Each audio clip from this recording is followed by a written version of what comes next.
publishing books, and he publishes not only his own books, but other people's books. He even publishes our book and helps us to get it distributed across America. Hi, Tom. How are we doing? Oh, great, Dr. Monteith. Good to be back with you. By the way, last time I talked to you, was at the Pikes Peak Conference in Colorado. That's been months ago. I know it is. And that was a wonderful, wonderful conference, and I certainly appreciated the opportunity to be there with you and with the others. Well, why don't you sort of bring us up to date with what you see taking place, and then how that ties into the books that you have, and you've written several recent books about this, and then you've written another book with Terry Cook, which I think is excellent as well. So you co-authored that one about Beast Tech. But you go right ahead. Why don't you tell our listeners about your books and really how they are so applicable to what's going on today? Well, it's interesting. I'm not exactly sure how I wound up where I am. We've turned out to be the number one publisher of prophecy books among 230 publishing houses in our distributor for something like 9 years in a row now. So somehow I just wound up here, and this is what I do, and I'm having the time of my life. Of course, the thing that's got me busier than ever for the last few years, and I did this on your show too, you recall, a couple of years ago, coming on your show talking about the prophecy of the popes, and I made a bold prediction in which I said that I believed that Benedict XVI was going to step down. He was going to resign, that he'd be the first pope to do that in 600 or so years, but I believed that he would, and I even believed that he would probably do that in April of 2013, which we now know that he did officially when he returned from a trip in March of 2013 internally in the Curia. He turned in his resignation to the leaders there and told them they needed to start getting ready for the conclave that would elect his successor, and that was brought out in a New York Times article after he officially made his resignation known to the world. Well, of course, because I had made that prediction, and in fact I was on a radio show about 10 days before Benedict made his resignation official, and I said that the resignation of Pope Benedict is imminent. It's going to happen any day now. And when it did, brother, I'll tell you, I had phone calls coming in from all over the world, including from Rome, media in Rome, wanting to know who my insider at the Vatican was. And I laughed and said if I told them it was the Holy Spirit, they'd really be confused. But making that prediction, the book, you sell that book, you make it available to your listeners for an offering. Petrus Romanus, the final pope, is here. And then, of course, the sequel to that book, Exo Vaticana, which took us even further down, the whole into mystery, and we can talk about all of that tonight because there's some very interesting things that are going on now in Rome that much of the public may not be aware of, and things that are going on top of a mountain in Arizona, too, that people may not be aware of. Well, we'll want to talk about that, but people have to understand that the new pope, and many people think he may be the last pope, but basically he is pushing certainly a world religion. He wants to unite the religions. He wants to unite the nations. What is he doing this for? Well, because there seems to be a force behind him. He's really sort of embracing the idea that almost like a Marxist concept. Why is the Pope doing that? He's supposed to be the spiritual leader of the Catholic Church. But there are powerful spiritual forces, and actually the fact that Tom had written about this before it took place, predicted that the Pope, suddenly the Benedict, would resign, and we'd have a new Pope. Well, basically, I think this foretells we're moving into very important spiritual times, ladies and gentlemen. Very important spiritual times. And I guess this afternoon is Tom Horn, who's written a couple of books, certainly on what happened. One is called Petrus Romanus, and the other is called Exo Vaticana. And basically it goes into the fact and writing long before Pope Benedict announced he was going to resign.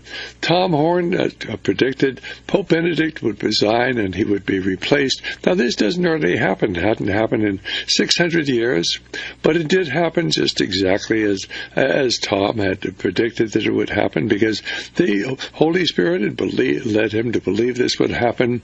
Why? Because the new Pope is openly pushing for a one-world government and a one-world religion, going right along with what we talk about all the time, and that is certainly this movement, which I believe is energized by dark and sinister spiritual forces, and certainly things that foretell very, very difficult times coming in the Middle East, and probably there's going to be a war over there. It's not a matter of if, but when.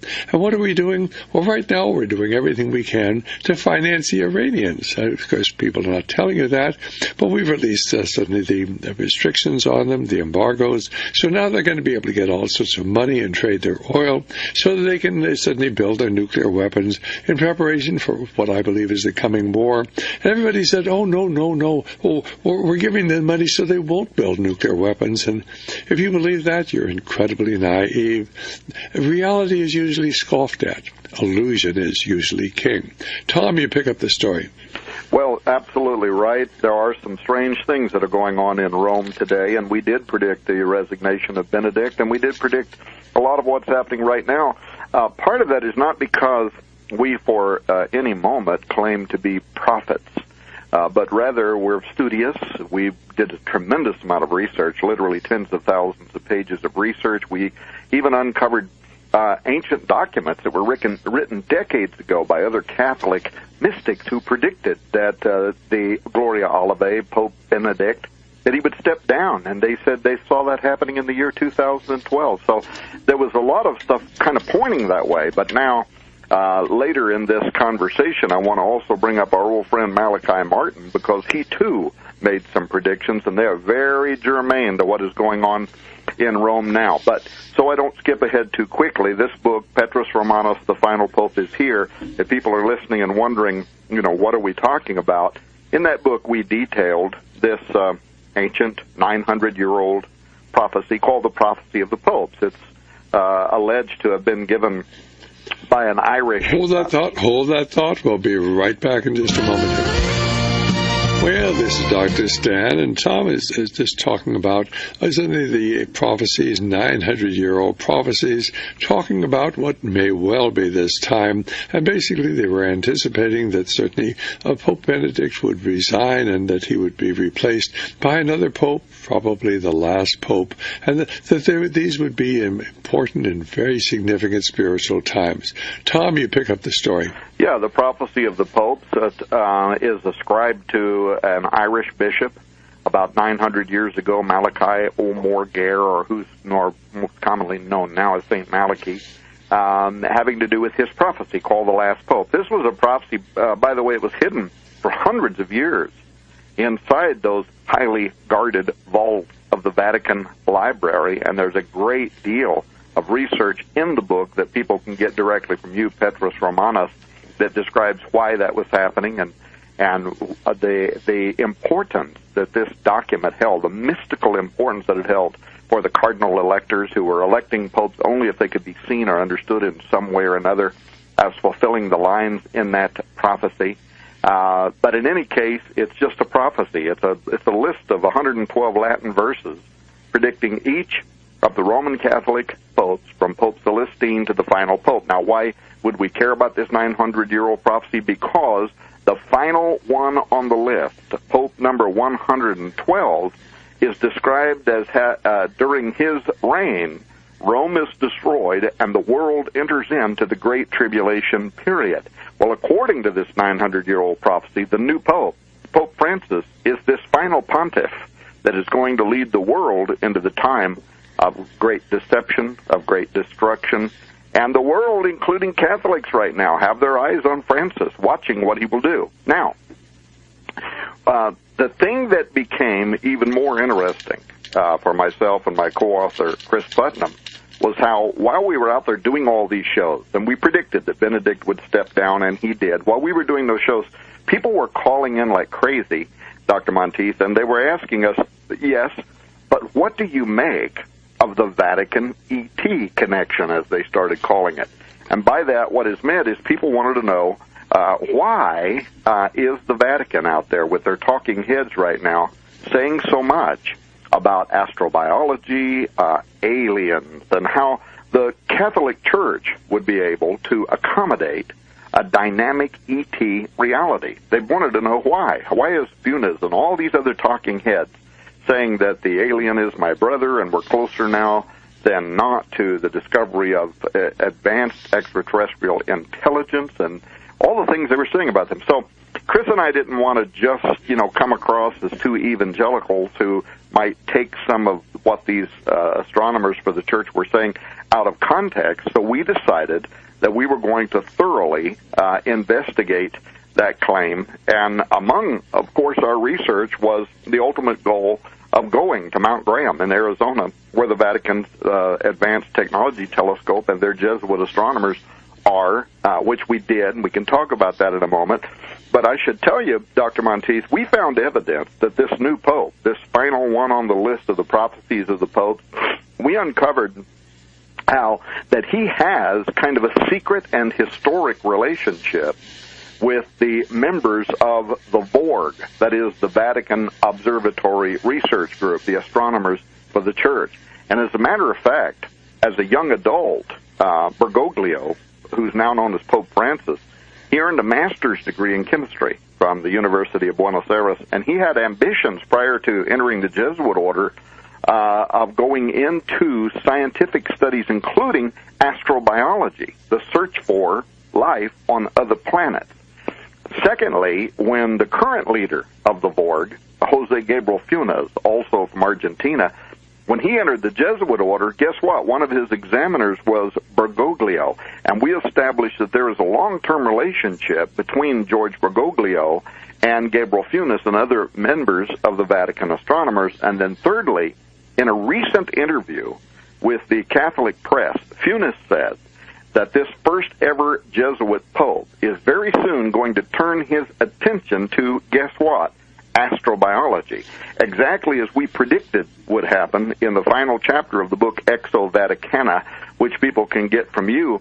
And you might notice that in the news recently, even the Catholic press is talking about how this pope is shaking up things in Rome. Heads are rolling, they say, over there. But they also say that very soon he is going to touch upon church doctrine, and they've implied that he is going to somehow sanction some new forms of church doctrine. Well, man, my eyes are on this, because this would play exactly along the line of what we predicted in Exo Vaticana, with some new commentary that's going to come forth concerning the reality of extraterrestrial intelligence. Now, we weren't the first to connect the Jesuits, astrobiology, and the final pope. I have to give credit to our good old friend Malachi Martin. And if people listening to this show don't know who he was, let's just say he was an insider of insiders at the Vatican. He was a Jesuit, like Francis is. He worked for 3 popes. He could speak 17 languages, some of which are ancient and extinct. He worked in the Holy See transcribing the Dead Sea Scrolls for the Vatican. He was a personal friend of Augustine B., one of the most famous Jesuits in history. Had access to some of the deepest secrets, including the final mysteries of Fatima, which he implied were certainly not released in 2000 when the Vatican said they were. But bottom line is, there was a day when he asked for leave of his priestly duties, and he moved to New York City, where he became a multi-time, best-selling New York Times writer of fiction and nonfiction, actually what he called faction, fiction based on fact. But if part of his works were based on truth, well, let's just say there are some really scary things going on in the Vatican, including some dedications to the Archangel Lucifer and things like that that he wrote about. But even long before word hit the news about pedophilism, you recall Malachi, he was out there saying it was happening. He was being mocked by other priests, and he also connected it to Satanism. But much of what he said has consistently, line upon line, been turning out to be true now for the last decade. Now, why should we care? Because there were 2 things that Malachi Martin said that seem to be playing out in Rome right now. One, he wrote a book called The Jesuits.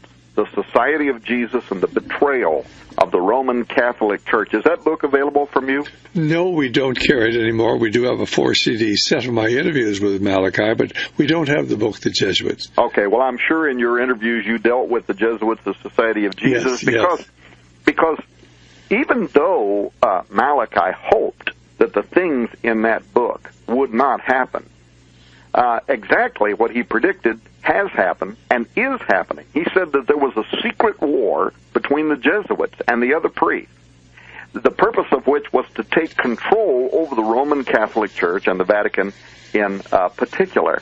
And note that just this week there was a New York Times published article in which they said that heads are set to roll in Rome. They said priests there are afraid that they're quietly speaking of 7 secret Jesuit spies, they said, that are working for Pope Francis. And evidently the public face we're seeing on this Pope is not what these priests think are happening, because they're talking about a power takeover, if you will, of Rome and the Vatican for reasons that are not yet clear to them. But what did Malachi Martin say would happen? He said this secret war is going on. He loathed the day that a Jesuit would ever be able to take control of the Vatican. Lo and behold, now we have the first Jesuit in history who's just been elected the Pope, and Malachi Martin must be rolling over in his grave, because people need to know the Vatican isn't like any other Christian denomination. It's unlike anything. It's got 90 ambassadors at any time parked at the Vatican. It's got relationships, political and otherwise, with most of the most powerful nations in the world. And according to Malachi, the Jesuits wanted to seize that power, control over the Vatican. And for what purpose? Get his book and read it, or listen to the audio tapes with Dr. Monteith, my friend here tonight, because he said they wanted to use it as a machine that would do what? Give assistance to the rise of a new world order. And here's what he said: global socialism and Marxism. I mean, exactly what is happening right now coming out of Rome is what Malachi Martin was very afraid was going to happen. And if you read his book, of course, what he ultimately says is they want to work in tandem with the coming of the Antichrist for the implementation of the objectives of the Antichrist. That is, to implement a global Antichrist socialist Marxist system. So the hair almost hardly ceases to stand up on the back of my neck right now, Dr. Monteith. And I think it's so vitally important for people to understand that we're fighting a spiritual battle. People see what's going on today and look at it from a political or historical or financial point of view, but this is a spiritual battle. And basically these powerful forces are here. This is the first Jesuit a pope in 500 or 600 years. Why at this time? Because we're entering into, I think, very, very dangerous times for both Catholics and Protestants, and I think the things that are unfolding in Rome are going to have a tremendous impact. And basically, of course, I personally talked off air many times to Malachi Martin, and one of his books, The Windswept House, he talked about a satanic sacrifice that was feigned in the basement of the Vatican, but was actually timed a human sacrifice to correspond with a real human sacrifice carried off elsewhere. And I said to him, Malachi, is this imaginary? Is this something you made up? And he said, no, it's not made up. It's real. I can't write it as if it's real. I put it in fiction form, but this is exactly what's happening. Ladies and gentlemen, we're not joking at all. I mean, fortunately, Tom has evaluated this extensively, and at least we have some experience having talked to Malachi and other priests. We're entering into very difficult times, and certainly both the Catholics and Protestants are in this together, but there are dark and sinister spiritual forces at the top of both the Protestant and the Catholic Church. However, with the new Pope there, he is pushing Marxism and socialism, wanting to unite the nations of the world, the religions of the world, the religions of the world. Tom, you go right ahead and pick the story up. Well, I want to talk to you about astrobiology, but some of the stuff you were saying just now about your conversations both on the air and off the air with Father Malachi Martin I'm going to have to get that set of CDs from you. I didn't know you had those. We will have them. We'll be glad to send them to you free of charge. I'll have my secretary do that. In fact, if my secretary is listening to the program right now, why, please go ahead and get those off to Tom without charge. Go right ahead. Well, thank you so much for that, because Malachi, I'm not a Catholic, but I had great respect for Malachi, and I have great respect for a lot of Catholic theologians. And in fact, when we visited Mount Graham, I have to tell you that the way the Jesuits treated us on the top of that mountain was exemplary in terms of the way Christians ought to treat other Christians. We were very, very impressed with the sense of Christ among the people that were there. But so I don't get off track, some of the things you were saying about Malachi Martin, 10 years before something pulled his feet out from under him while he was preparing for an exorcism, and he died. He fell, actually, and then later he died. At that time, you probably know this, Malachi was working on what he promised was going to be his most explosive book yet. And I still recall the title. The title was going to be called Primacy, How the Institutionalized Roman Catholic Church Became a Creature of the New World Order. And Malachi had become increasingly outspoken about not just pedophilism, but what he called pedophilic Satanism at the heart of the Vatican, which he said ran throughout the College of Cardinals all the way down to local parishes, people, he said, that were in league with a secret diabolicus that began following that enthronement of the fallen archangel Lucifer in the Roman Catholic citadel back in 1963. And this is a ritual that he goes into in his book that he said had two primary objectives. Number one was to enthrone Lucifer as the prince over Rome, but number two was to assure the sorcerous inception and embodiment in flesh of that immaterial spirit that would fill this final pope, Petrus Romanus, in what he called a final conclave. In fact, he wrote another book called The Final Conclave.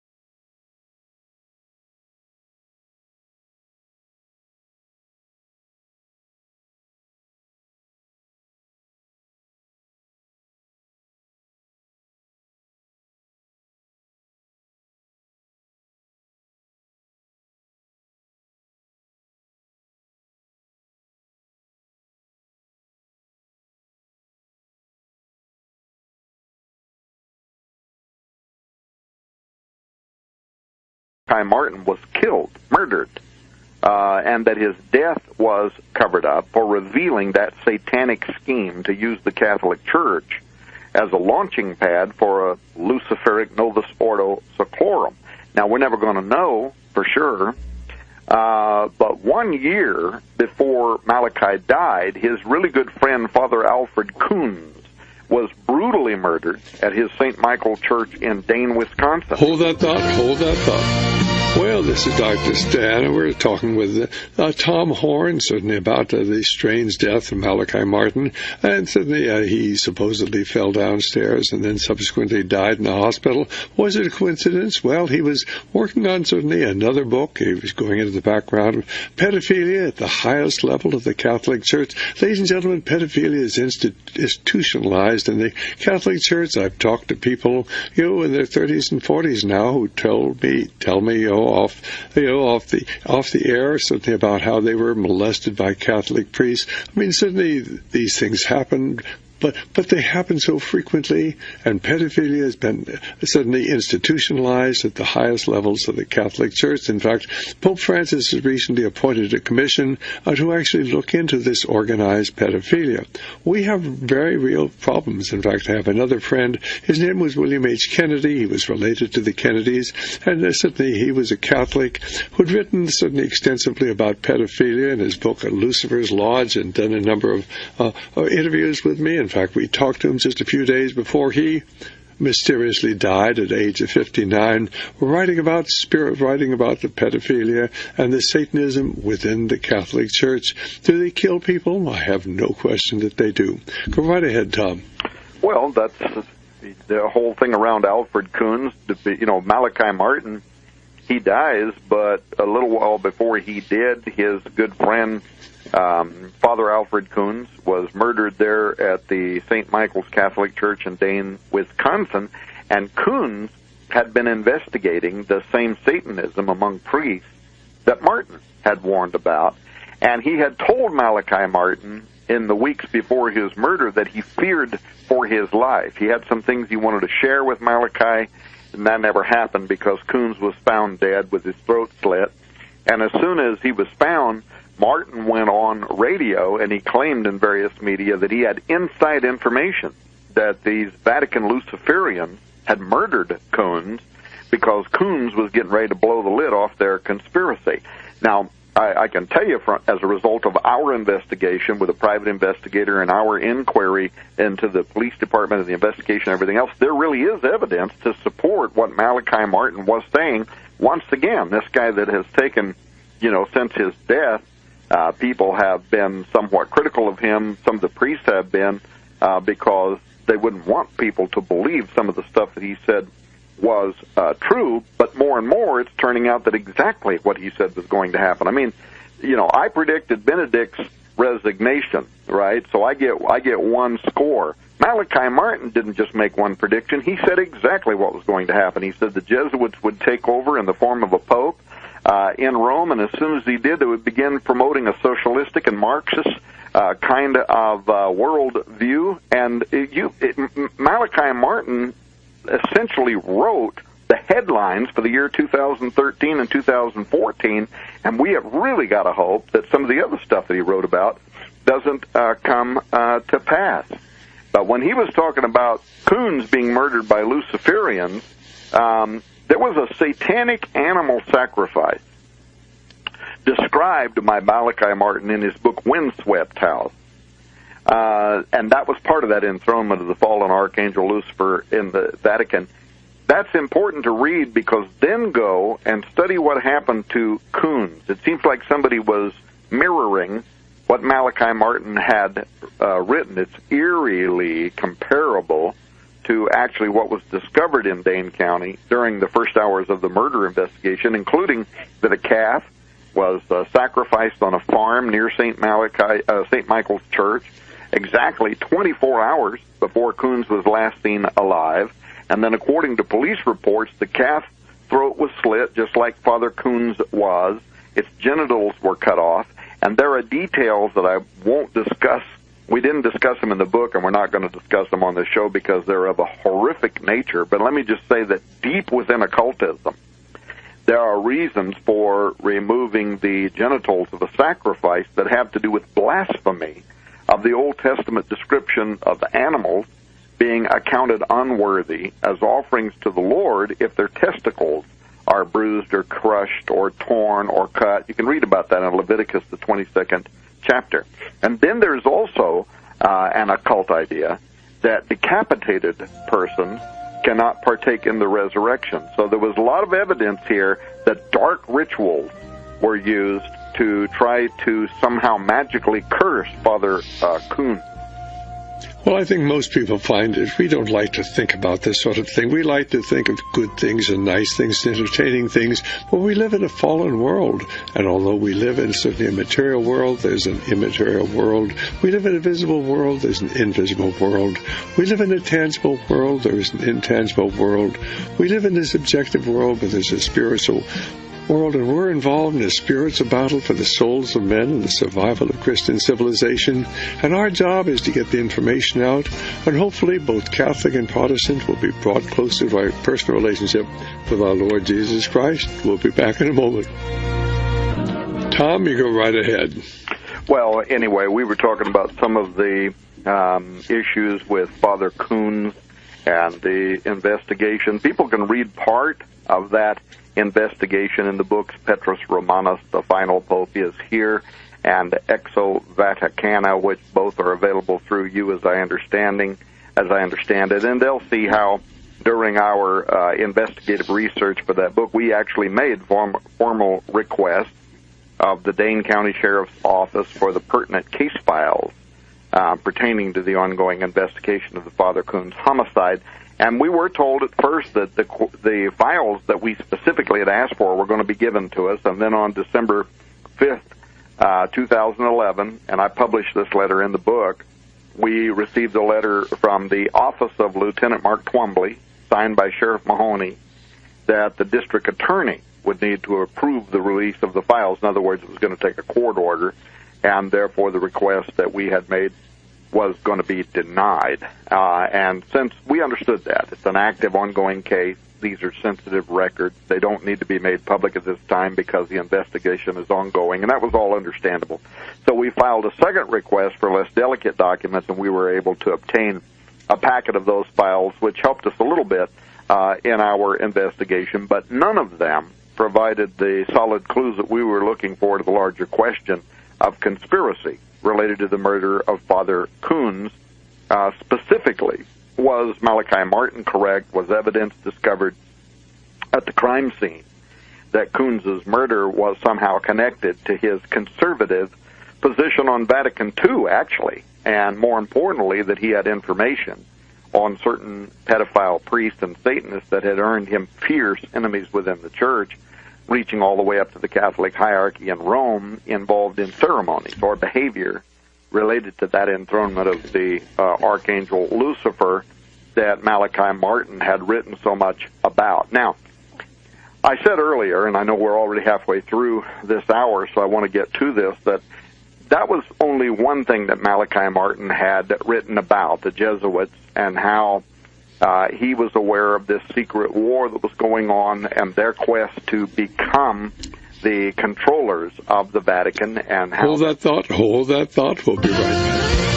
Well, this is Dr. Stan, and certainly Tom is saying that Father Malachi Martin, who we both knew, and certainly I had interviewed him many times, and Tom had as well, but Father Malachi Martin was well aware of the fact that there was an organized effort on the part of the Jesuits to take over control of the Catholic Church and then spread their philosophy and their deviation and their Luciferian influence throughout the hierarchy there, certainly in Rome. And today, for the first time in 500 or 600 years, we have a Vatican certainly as the Pope, and he, of course, is working very hard to bring about a one-world government, a one-world religion, and to begin to unite the nations of the world. He's also pushing certainly these socialist and Marxist concepts, which, in my estimation, are truly demonic in their background. But you go right ahead, Tom. Yeah, and the other thing that we said at the beginning of this show was that this new pope, the final pope, according to the prophecy of the popes, line number 112, he's the last one that will lead the church into the Great Tribulation and the destruction of Rome and so on. But this pope also, as a Jesuit, has a relationship with the VORG. We started this show out talking about that. That's the Vatican Observatory Research Group, and my co-author Chris Putnam has a little bit of fun in the book Exo Vaticana, which people can get from you, comparing them to the Borg, of sci-fi fame. But would you like to tell us a little bit about this? This place where they have the telescopes. It is basically a center where they're actually studying the stars. They're really looking for these extraterrestrial beings, these extraterrestrial vehicles that are coming in, because they're pushing this whole philosophy that UFOs certainly are coming from other universes, and really they're not. In my estimation, they're demonic manifestations. But what they're doing, of course, is focusing attention external, so people will not understand the true nature of the spiritual battle taking place today. What are your thoughts on that? Yeah, well, in order not to take what the Jesuits were saying out of context, not to be accused of taking it out of context, Chris Putnam and I decided that in order to accomplish a true investigation, that we had to go to the horse's mouth, in this case the Catholic horse's mouth, on the top of Mount Graham in Arizona. And this was one of the other things that Malachi Martin had talked about, those Jesuits on the top of that mountain. Now, how many listeners to this show are aware that about an hour away from Tucson, Arizona, there is an advanced telescope. This is a massive observatory, isn't it? It's it is an observatory. Right. There's actually Right. 3 high-tech telescopes. One of them is the biggest one in the world. And they literally forced themselves onto the top of that mountain. Part of this is owned by the Vatican. Don't forget that when Art Bell in 1997 was interviewing Malachi Martin on Coast to Coast, and he said, Father Martin, why did the Vatican force themselves on the top of that mountain in Arizona? Why are they up there? Why are they so heavily invested in the study of deep space? And Malachi Martin's answer ignited a firestorm in that he said, they're up there because at the highest levels of Vatican governance and geopolitics, they know what is approaching the Earth and that it will be of the utmost importance in coming years. Now, Malachi put about a decade time frame on that, and Dr. Monteith, almost to the date, a decade later, 2009, what happens but that the Vatican abruptly calls for an astrobiology study week. They had the Pontifical Academy of Sciences, the scientists for the Vatican, bring together 30 of the most powerful astronomers in the world and geologists, theoretical physicists, but they also brought in theologians. And that whole week they discussed what will the impact be on faith, on religion, given the disclosure or the discovery of advanced extraterrestrial intelligence in the universe. Now, I don't think it's coincidental that only 90 days later, the Royal Society, now we're talking about the oldest scientific body in the world, convened a meeting in the United Kingdom, January 2010, and imagine this, this scientific body is 350 years old. They'd never done this before, but 90 days after the Vatican came together to discuss the detection of extraterrestrial life and the consequences for society, they come together and ask exactly the same question, sending the media into a frenzy. Do they know something that the rest of the world does not know?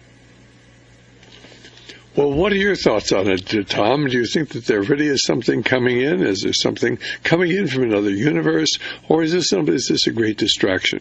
Well, it might be a great distraction, but no, I think there's actually something, and let's think of it in terms of a great deception at the doorstep, a time when the world's most politically powerful church seems to be playing into the hands of, I agree with you, evil supernaturalism. It's obvious now that the Vatican is preparing for, maybe even monitoring from Mount Graham, the approach of something that Malachi Martin said would come about this same period of time. When we went to Mount Graham, we had the sense that they are using those powerful telescopes to watch something that is approaching the Earth. Following their conference on the grounds there in Rome, and then 90 days later, the Royal Academy meeting there in UK, the media wanted to know what was going on. They wanted to talk to some of these people. They wanted to know why the Vatican was asking, what is the impact going to be on faith? And so the Vatican sends out Gabriel Jose Funes, the head of the VORG, the Vatican Observatory Research Group, and he immediately starts lobbing these little softballs out there, saying, well, it's just in case. The Vatican's made mistakes in the past. We don't want any issues with trampling on scientific thought, and etc. But then he starts saying some deeper things, like he's saying the extraterrestrial is our brother, and furthermore, it's not only incompatible, it's not incompatible with Christianity to believe in extraterrestrial intelligence, but if you do not believe, he's on record saying this, in extraterrestrial intelligence, that's the heresy, because it would put limits on God's creative ability. And that begins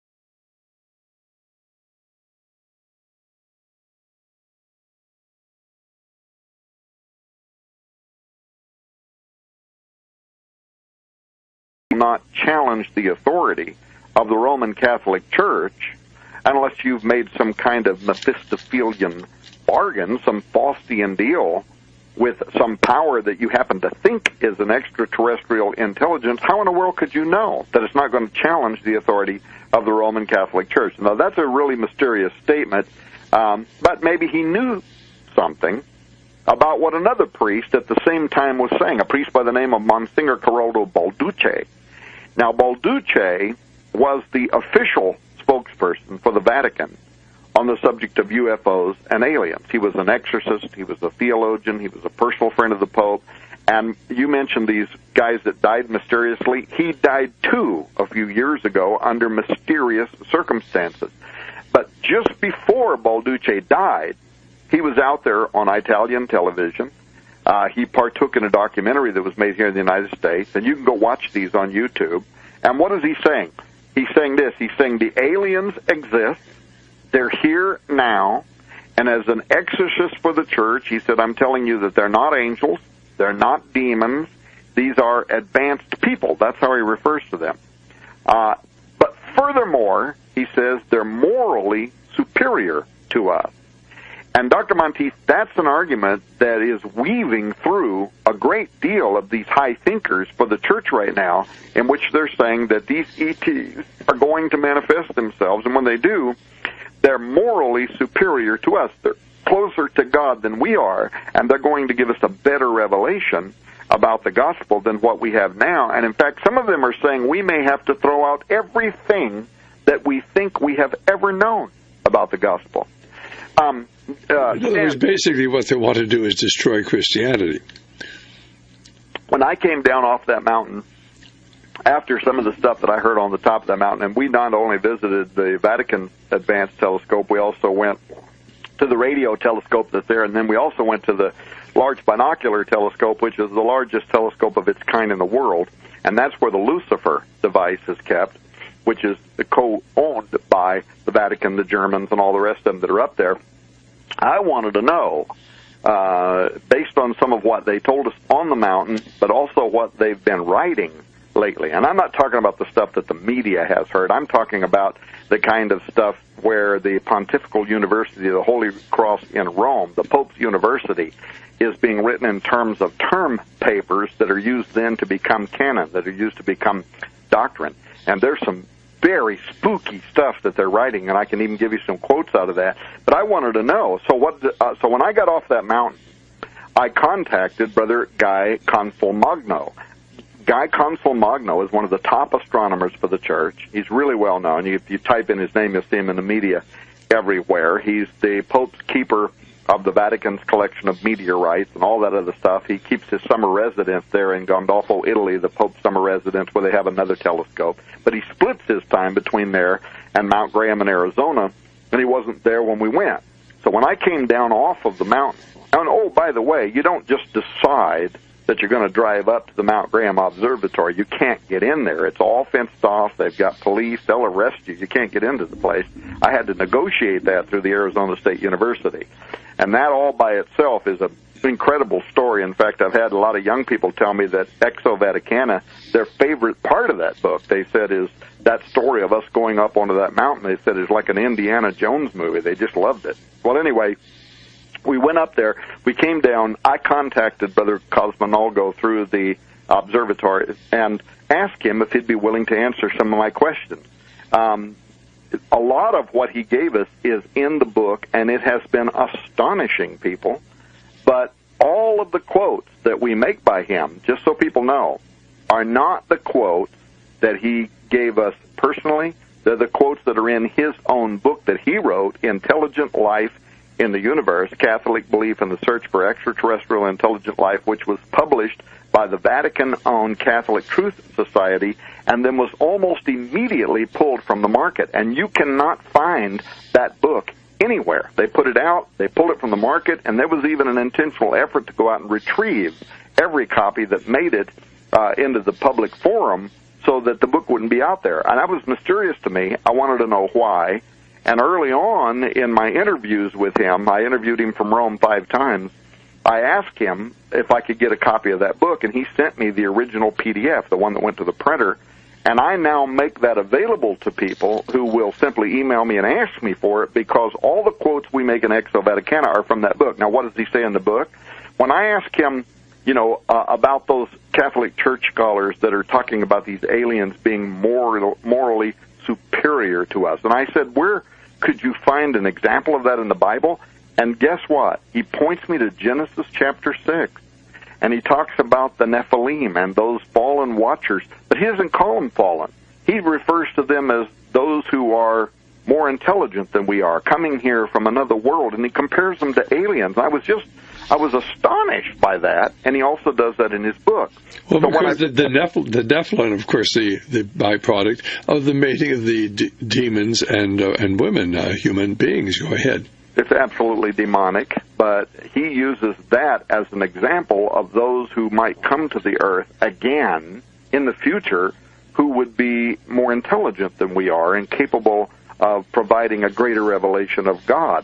So I found that to be just absolutely astonishing, right? So then I pressed him on that question, and he said, Tom, have you not read John 10:16, another sheep I have, which are not of this fold, them also I must bring, and they shall hear my voice, and there shall be one fold and one shepherd. And he breaks that down. He does this in his book, Intelligent Life in the Universe, which again, if people need proof, I'll email it to them. He uses that to say, they shall hear my voice. Okay, they're closer to God than we are. They're going to come here, give us a better revelation, and we're all going to be one fold and one shepherd. So he sees what we would call the second coming is basically an alien armada with their leader coming to say, I've been here once before. Now, here is where it really gets astonishing. When I pushed him further, he says, perhaps, and this is a direct quote from his book, but he sent it to me in the email. He said, Tom, perhaps it is not so far-fetched to see the second person of the Trinity, the Word, who was present in the beginning, John 1:1. Now he's talking about Jesus, coming to lay down his life and to take it up again, John 10:18. Not only as the Son of Man, but also as a child of these other races, end quote. That's in his book, and he emailed it to me, and I was just incredulous. I emailed him back, and I said, really? Brother Consolmagno, I said, do you and other Vatican scholars actually believe that Jesus might have been the star child of an alien race? I mean, do you Jesuits secretly hold that the virgin birth was in reality an abduction scenario in which Mary was impregnated by E.T. and gave birth to the hybrid Jesus? And when I put it that way, he wouldn't answer my question, but that's exactly what he says in his own book, and I know that that's why they pulled his book, Intelligent Life in the Universe, because it conveys information that they think maybe the general public isn't ready for yet, but it unveils an astonishing belief system among some of these Jesuits. And I got to tell you, I've had so many dear Catholic people that have emailed me and said, well, Tom, the Jesuits are heretics. We don't believe anything that those guys say. But my response back to them is, yeah, but dear brother and sister, they're the ones who are writing your doctrine. And that's the reason why it's important. And during our investigation, and these are in the book Exo Vaticana, we compiled an extraordinary number of documents written by Jesuits, Opus Dei level church theologians, that are now arguing in favor of three things. Number one, that advanced extraterrestrial intelligence exists and it's morally superior to us. Number two, they're coming here to evangelize us. And number three, we are going to have to change our theology to accommodate that belief system. And of course, the new Pope is a Jesuit, the first one in 500 or 600 years. And basically, of course, for our Catholic brothers and sisters, it's going to be a difficult time for them. We have problems in the Protestant Church. The important thing is we have to actually base our belief upon the Word of Scripture, not upon the words of men, because there's been an organized, in my opinion, an organized effort to infiltrate the upper echelons of both the Catholic and the Protestant Church. We're in real trouble today. Isn't it wonderful to know there is a Lord that loves us, but we need to be true to Him? We'll be back in a moment to wrap up this fascinating program with our good friend, Tom Horn. Well, Tom, that was a really amazing thought, and basically, why don't you just go ahead? We've got 3 minutes for you to wrap up the program. We could go on for hours, but unfortunately, time limitations prevent us from doing that. You've got about 2.5 minutes to wrap up the program. All right, well, Dr. Monteith, first of all, thanks for having me back on your show again. It's always great to have the opportunity to be on with you. You and I have been doing radio for decades now, and it's always a pleasure. Look, the Bible has some intriguing things to add to what we've been talking about.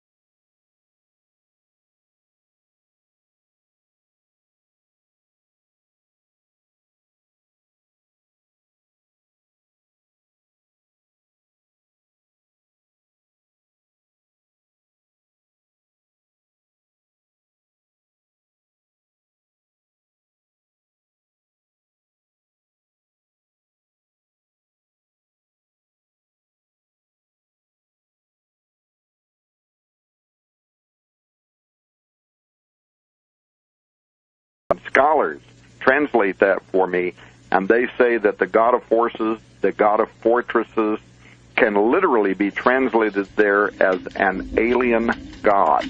So we're living in strange times, Dr. Monteith. Thanks for having me on your program again. We'll have to do it again sometime. I would really want to encourage people, if they want to get all of the information, we barely scratched the surface tonight.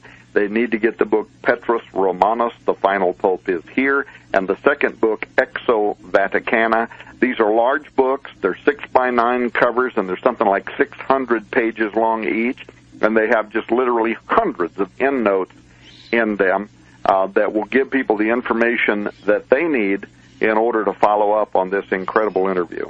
It's an incredible story. Thank you so very much for being with us. We'll look forward to having you again on our other networks in the near future. God bless, and thanks so very much. God bless. Bye-bye. Well, this is Dr. Stan, and I hope you enjoyed the program. I think this is one of the most important programs you've heard in a long time. We do carry the book, Petrus Romanus, and then we carry the second book, Exo Vaticana. They're both available by calling 1-800-544-8927. 1-800-544-8927. And then, of course, we do have the 4-CD set, The Wisdom of Malachi Martin, 4 interviews with Malachi Martin, where he, of course, tells about how the latest Pope was, Pope John Paul II was chosen. Basically, there was another Pope that they actually did find, and basically, he was on his way up to certainly to be accepted and accept the papacy, and somebody handed him a slip of paper that said, if you accept the papacy, you and your entire family will be killed. And you'll hear Malachi Martin telling that story in the 4-CD set, as long as so much other information. Malachi's certainly analysis of his books, both factual and certainly his novels, and of course his novels based upon real life events, and then his factual books. That's the 4-CD set, The Wisdom of Malachi Martin. We have another 4-CD set on spiritualism, 2 hours with William Kennedy, who died mysteriously after writing certainly about the pedophilia and Satanism at the highest level of the Catholic Church, and he himself a Catholic, concerned about what's going on. So if you'd like to get the Petrus Romanus book, an excellent book, and incidentally, I write the foreword to that, and I look back, I really did not understand the significance of the book. It's certainly it's an amazing book. We recommend it highly. And then, of course, Exo Vaticana, the 4-CD set, The Wisdom of Malachi Martin, the 4-CD set on spiritualism. Just get one of them and start out. I think the book is excellent. Our telephone number is 1-800-544-8927. 1-800-544-8927. If you haven't read my book, Brotherhood of Darkness, let me suggest it. Why? Because, of course, it goes into the same underlying theme. We were involved in a spiritual battle. being played out on a political, ideological, and cultural battlefield, but it is a spiritual battle for the souls of men and the survival of Christian civilization, and this is certainly not being brought out well in our churches, or we're being brought out certainly in television and things of that sort. In fact, basically, there's so much in television today that is aimed at convincing you that there are UFOs out there coming in from other universes. We are going to be carrying a wonderful four or five CDs. I guess there are about 4 CDs in each package on UFOs. They're put together by a good friend of Pastor Billy Crone. Incidentally, Billy called just today and scheduled some more programs with us. But we're going to be carrying his 4 CD sets on UFOs, Part 1 and Part 2, each with 4 or 5 DVDs in it, and vitally important information that you need to understand about these entities. They're not imaginary. They are real, but the question is, what are they? And then, of course, if you haven't seen Pastor Crote's DVDs on the Final Countdown, and we carry 1 through 8. Each one has 4 or 5 DVDs in it. You need to understand the prophetic times in which we're living, and you need, of course, to utilize these to help others understand that although we live in a material world, there's a mystical world out there. We live in a visible world, there's an invisible world.